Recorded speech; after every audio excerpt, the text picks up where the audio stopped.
je me réserve de parler parce que j'avais encore plus de compréhension sur le drapeau. C'est un drapeau qui est entre le Mexique, l'Irlande et l'Italie. Donc je vais essayer de mieux comprendre cela, de ce qu'on m'a expliqué. Je vais investiguer, pas plus le temps d'investiguer parce que j'avais autre chose à faire. Je vais le faire ensuite.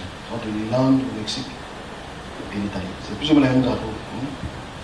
Bon, je vais essayer de comprendre cela et je reviendrai le moment venu.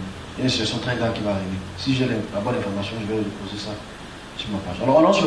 Un bus en flammes, des magasins pillés. Hier soir, le centre de Dublin a été le théâtre de scènes de chaos. En fin d'après-midi, des centaines de personnes descendent dans la rue pour participer à une manifestation qui tourne vite à l'émeute. Drapeaux irlandais et symboles identitaires sont brandis dans ce quartier où vit notamment une population immigrée. Il s'agit d'une faction de hooligans complètement dingue, animée par une idéologie d'extrême droite. À cela s'ajoute une tendance au trouble et à la violence. Nous mobilisons à présent les ressources nécessaires pour y faire face.